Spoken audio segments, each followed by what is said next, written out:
우리나라 인구가 5천만인데 그중 1,000만이 서울에 살고 있죠. 그래서 서울의 정책이며 서울의 경제며 서울의 환경이며 모든 게 관심의 대상이 될 수밖에 없는데요. 오늘 신년 인터뷰 서울시장 박원순 시장을 만나봅니다. 짧은 시간에 다 질문할 수는 없겠지만 최대한의 궁금증들 짚고 가보죠. 내일 서울시정 계획 발표를 앞두고 있습니다. 박원순 시장님 안녕하세요. 네, 안녕하세요. 반갑습니다. 반갑습니다. 새해 복 많이 받으시죠. 아유, 복 많이 받으시고요. 네네. SNS에 재밌는 글 하나 올리셨더라고요. 네네. 원순 씨와 만나서 인싸되고 싶은 사람은 여기 붙어라? 네네. 많이 좀 붙었습니까? 예, 많았습니다. 뭐 몇백 개의 댓글이 달려서 좀 와달라, 만나달라, 참석해달라 뭐 이런 것들이 많았는데요. 그래서 지난주 일요일 날 제가 7군데를 갔습니다. 그래서 시민들을 응원하러 간 것이죠. 근데 오히려 제가 응원을 받고 왔습니다. 그러셨어요. 예, 지금은 뭐 이야기를 드리는 것만으로도 위로가 되는 그런 시대가 된 것 같습니다. 그래서 제가 어떤 취준생 청년들도 만났고요. 또 새로운 첫 발을 내딛는 신랑 신부 결혼식장에도 갔었고요. 또 만화 작가들의 아지트인 어떤 명동의 어느 카페도 갔는데요. 이렇게 가서 정말 많은 얘기도 들었고 또 제가 또 도움이 되는 뭐 그런 정책들도 많이 아이디어를 얻고 왔습니다. 그런 아이디어들, 그런 고민들을 다 담고 와서 아마 내일 서울시정 계획을 발표하시는 걸 거예요? 네, 그렇습니다. 그렇죠. 그 내일 발표할 계획의 핵심 내용, 제일 중요한 방향은 뭔가요? 예, 여러 가지 뭐 말씀하신 것처럼 서울이 가지고 있는 도전과 과제가 있는데요. 우선 이런 뭐 가장 중요한 것은 이런 뭐 저출생 고령화 문제라든지 또 민생 문제라든지 이런 어떤 불평등으로 대표되는 이런 분배 문제, 복지 문제, 또 4차 산업혁명에 관한 미래에 대한 대비 뭐 이런 것들이 고려되고 반영되었습니다. 뭐 중요한 거, 좋은 거는 내일 다 나오는 것 같아요. 그렇죠. 이게 이제 앞으로 제가 이제 3년 6개월 남았는데요. 그 임기 동안 우리가 실현할 그런 중요한 서울시의 미래 과제들이 다 포함되어 있습니다. 혹시 내일 시정 계획에 그 서울형 공공주택 계획도 들어 있습니까, 시장님?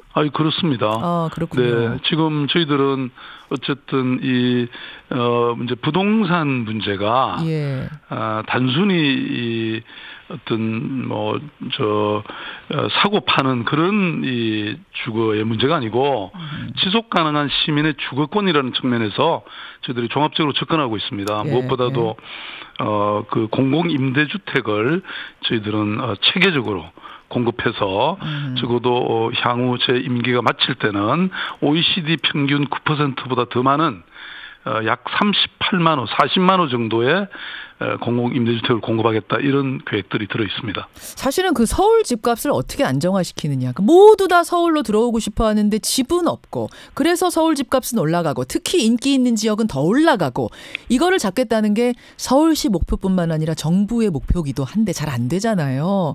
근데 지금 서울시의 지난 연말 발표를 보니까 양이 아니라 질로 승부하겠다. 도심 유휴지에다가 공공임대주택, 공공아파트를 짓고 디자인을 특화시켜서 모두가 살고 싶어하는 그런 공공임대주택으로 만들겠다 이러셨더라고요. 맞습니다.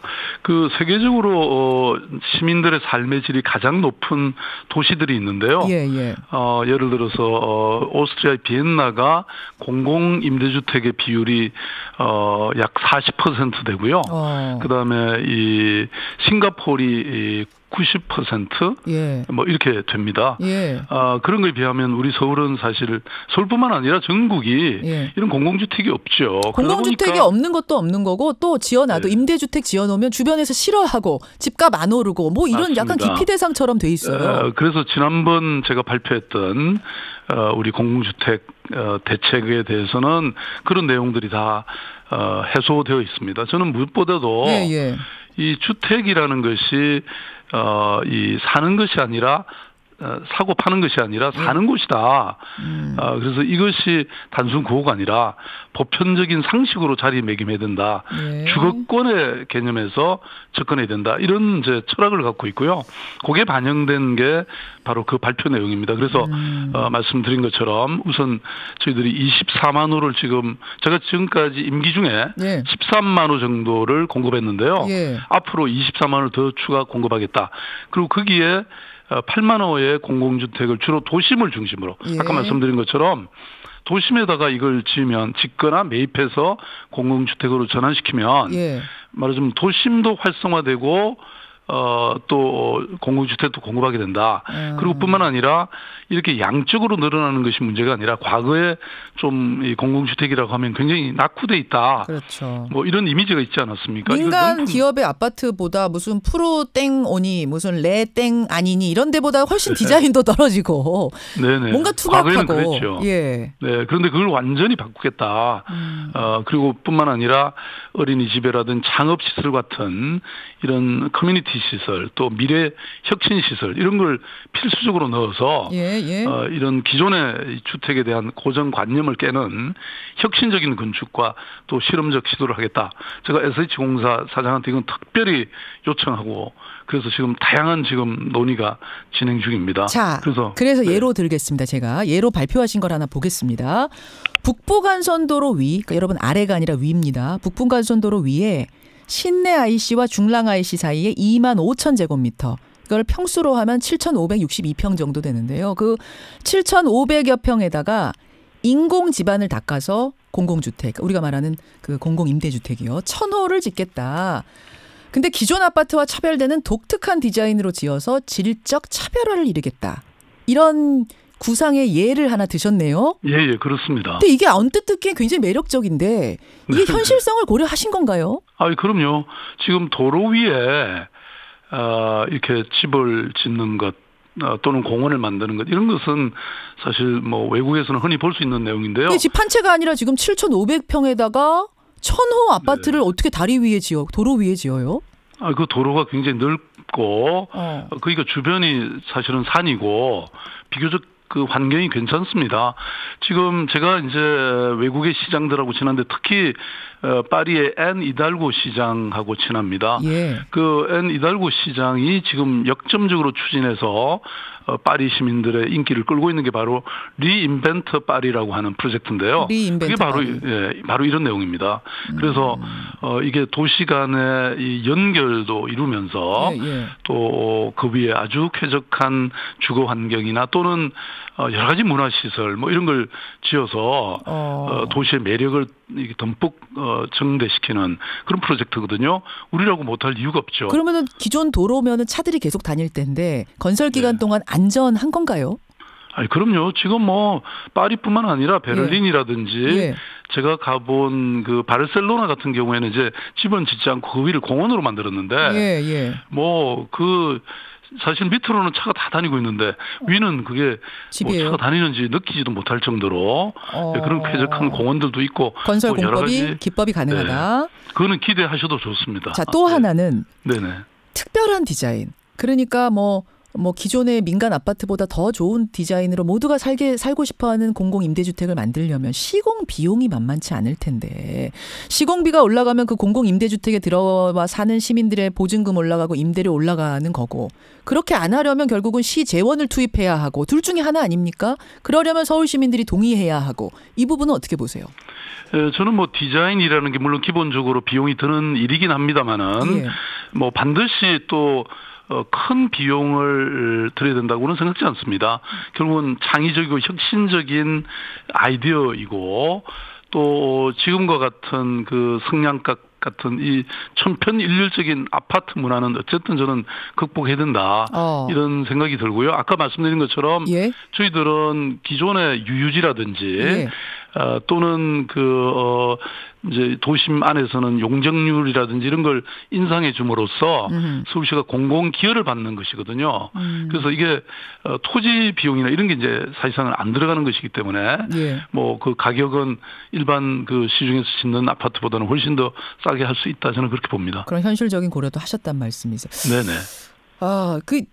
뭐 경제 얘기가 나온 김에 부동산 얘기가 나온 김에 제로페이 얘기도 조금만 여쭙겠습니다. 예. 소상공인들을 돕겠다 해서 서울시가 야심차게 준비한 게 여러분 제로페이라는 게 있습니다. 그러니까 흔히 뭐 카카오페이, 네이버페이 이런 모바일 결제 시스템을 서울시가 운영을 하는 거예요. 그래서 제로페이를 이제 모바일로 다운받았다가 그걸로 결제를 띡 하면 상인들은 카드 회사에다 수수료 낼 것 전혀 없이 이렇게 그냥 할 수 있다 이런 건데. 그렇죠. 네. 12월 20일에 시범 시행을 했는데 보니까 1월 4일 기준으로 한 1,600여 건 결제. 아직은 거의 활용이 안 되고 있네요. 뭐 그야말로 이제 시작인데요. 그래서 12월 20일부터 이제 서비스가 시작은 됐는데 본격 출시는 3월입니다. 그리고 이제 그동안 예를 들어서 우리 대한민국의 거의 모든 프랜차이즈가 다 들어왔어요.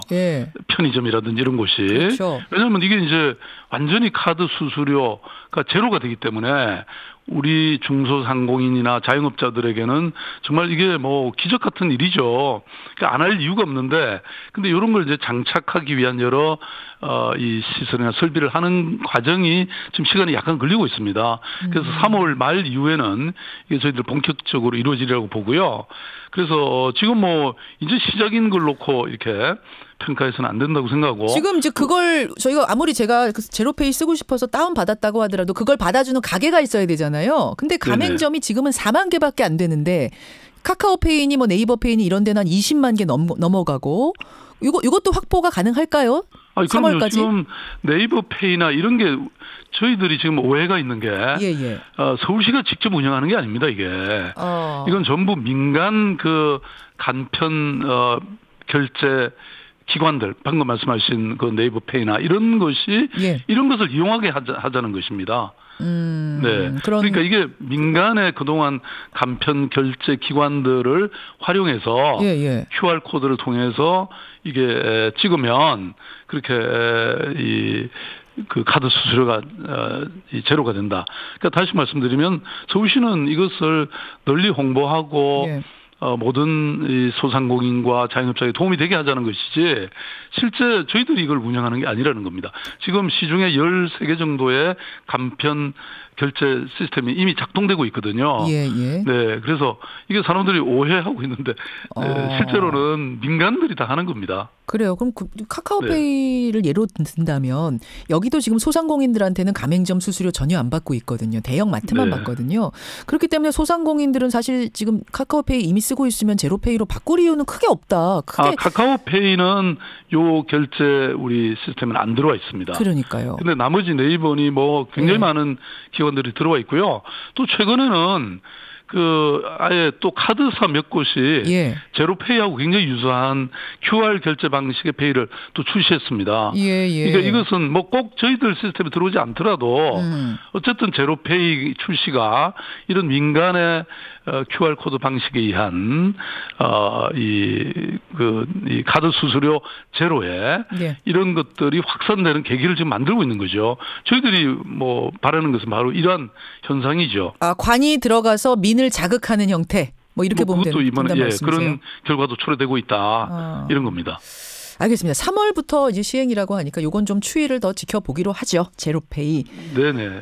그러니까 결국은 말입니다. 일각에서 이제 그래요. 박원순형 이 혁신 공공주택 모델이나 우리가 앞에서 설명한 그 공공주택 모델이나 제로페이 모델이나 이게 다 박원순 시장의 일종의 승부처다. 이게 성공하면 본인이 원치 않아도 대선으로 가는 거고 실패하면 사실상 대선은 어려워질 수도 있다. 뭐 이런 이야기들을 하더라고요. 어떻게 생각하세요? 지금 뭐 제가 하는 모든 일에 대해서 그렇게 해석하거나 토를 하는 분들이 계세요. 특히 뭐 정치권에서. 근데 저는 뭐 제 삶을 이렇게 쭉 돌아보거나 아니면 또 여러분들이 평가해 주시듯이 제가 그동안 뭐 무엇이 되고 싶어서 저는 인생을 살아오지는 않았습니다. 늘 그 시대에 도대체 무엇을 해야 하는가 이것을 고민하면서 저는 시대적 소명을 다해왔다 이렇게 생각합니다. 앞으로도 저는 다르지 않을 거라고 생각하고요. 또 무엇보다도 지금 제가 사실 서울시장 3번 하기 쉽지 않은 일이잖아요. 그럼요. 3선 서울시장이 누구도 걷지 않은 그런 첫 길이죠. 이런 어떤 도전과 혁신을 통해서 우리 서울 시민의 삶의 문제를 해결하고 또 더 나아가서 세계 최고의 도시로 만들어가야 되지 않겠습니까?